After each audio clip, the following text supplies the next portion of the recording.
From Czech. I am Jan and I am from Czech Republic. I'm Emily, I'm from England.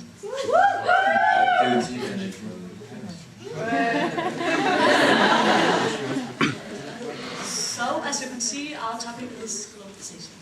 And we found a definition of globalization in a dictionary.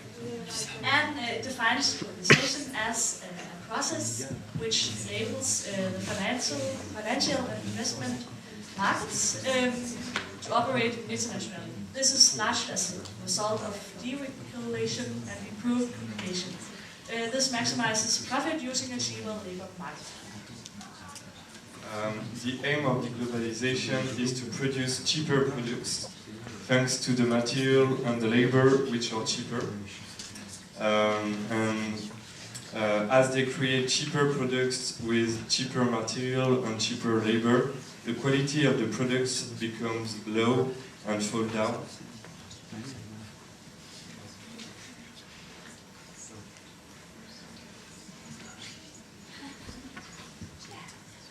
Yes. Do someone remember that we did Tuesday? No, you don't. No.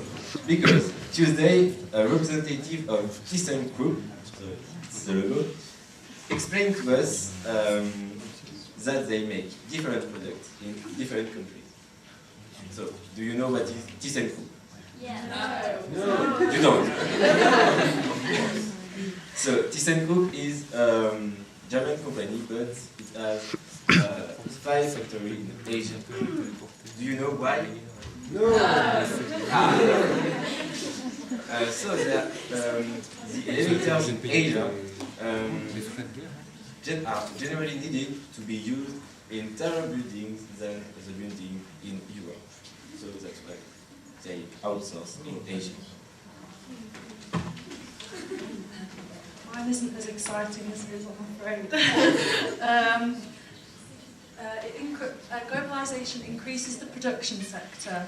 There are when we visited ThyssenKrupp on Tuesday, they told us that there are 7 factories in Europe, 5 factories in Asia, and 3 in America. They employ 930,000 for maintenance and 20,000 technicians. An example from England would be the group Siemens, which is a German company, and they have a factory in Lincoln.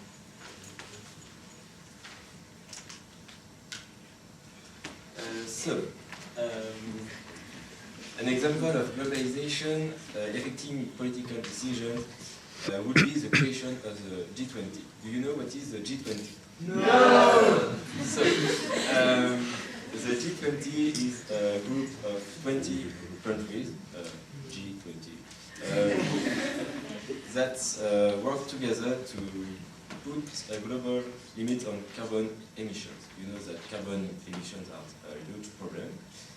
This puts pressure on countries like India or China, who are still going through I don't know how to say this, industrialization, excuse me.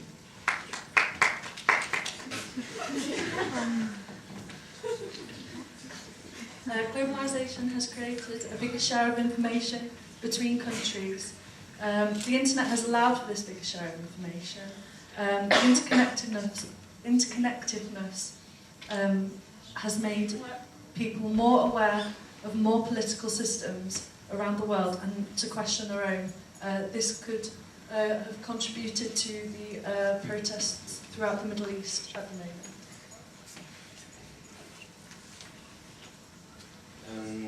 Globalization has also allowed the rich to have wider choice of job all over the world.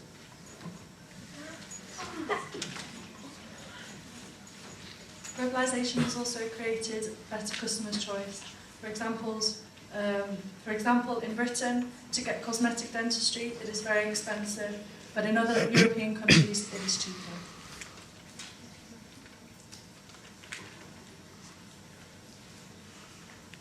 Yes, and these were all the positive aspects of globalization, and now we have some negative aspects of globalization.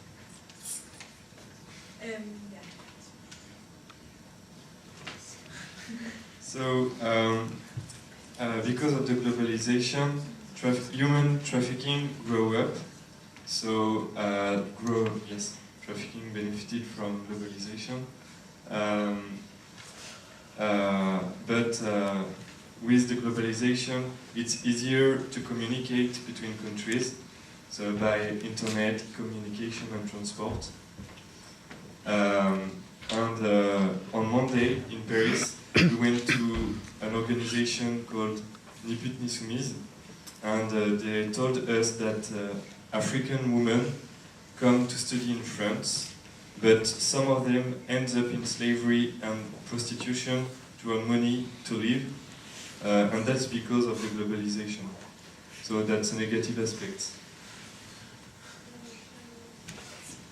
Yeah, and then there is the exploitation of especially the Asian workers, because when companies from Western countries outsource to, for example, Asia, they can earn more money because the Asian workers are lower paid than European workers.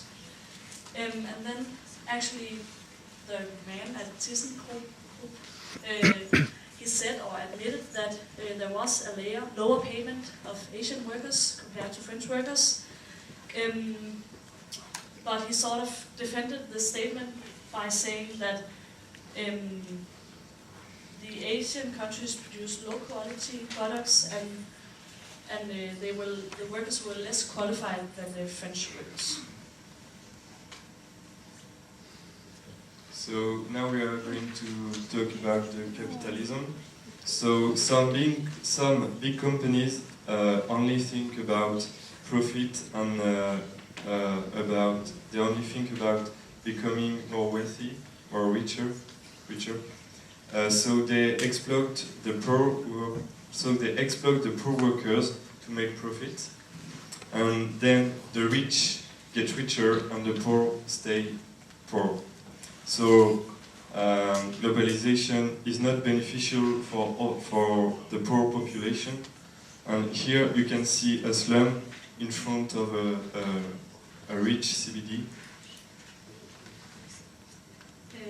In a negative point of view, you can say that globalization allows unfettered capitalism.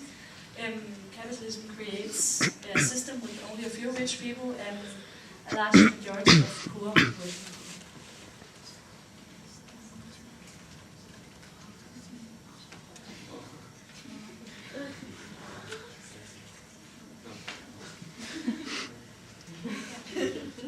So next negative aspect is unemployment and outsourcing. It's that lots of people lose their job because factories are moved to countries where are cheaper workers.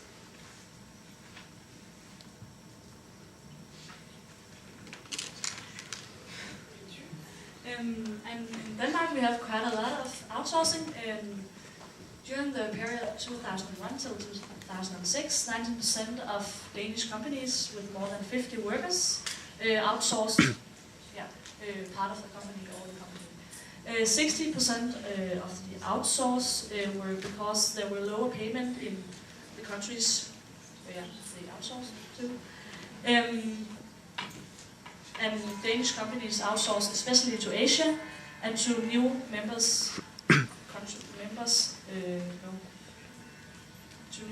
of European countries. And 1/3 of Danish outsourcing goes to Asia, especially India and China. In Denmark, we lose around 4,500 jobs per year due to outsourcing, but we also create some jobs due to outsourcing. This is especially high qualified jobs, and it's especially unskilled jobs which we outsource.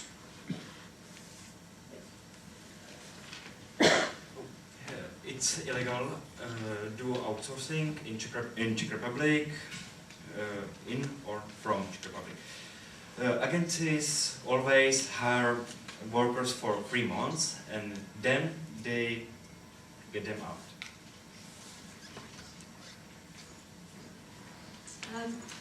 Here's some examples of British banks outsourcing from Britain.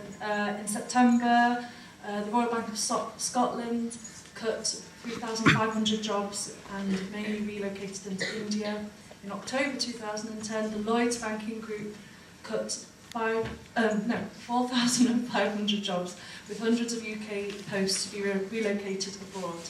On March the 17th, so quite recently, Lloyds Banking Group cut another 570 jobs, outsourcing up to 600. It is quite a big problem in Great Britain, but the government doesn't keep track of the amount of jobs that are lost in fear of putting businesses off working in the UK.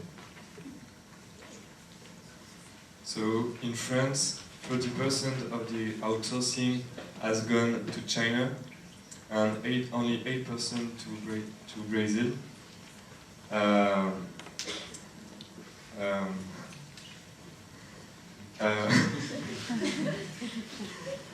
About drink brain. Mainly young adults between 26 and 30 years old.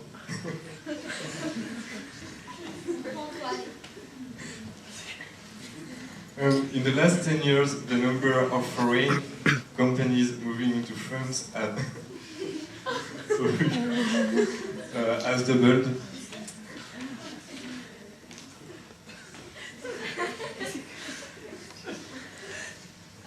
Unemployment in test countries. Now you will see some graphs like about unemployment.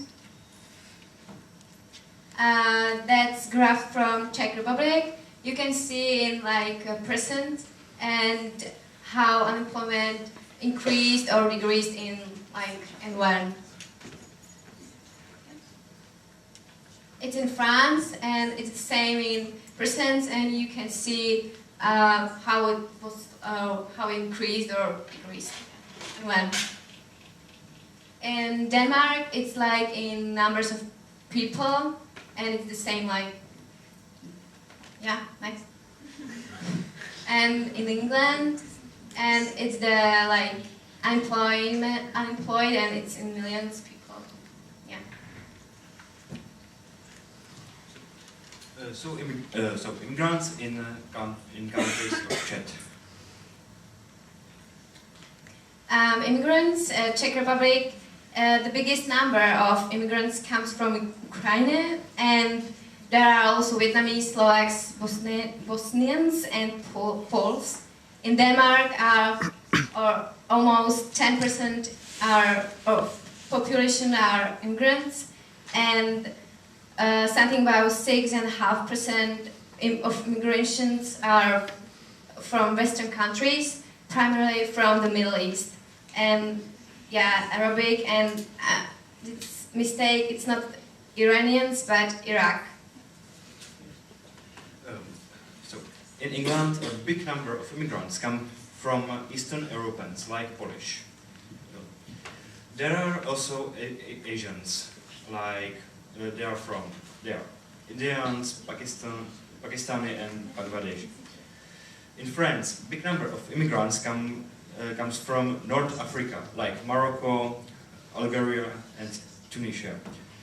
There are also a lot of black people from old colonies. Sorry for that word, black people.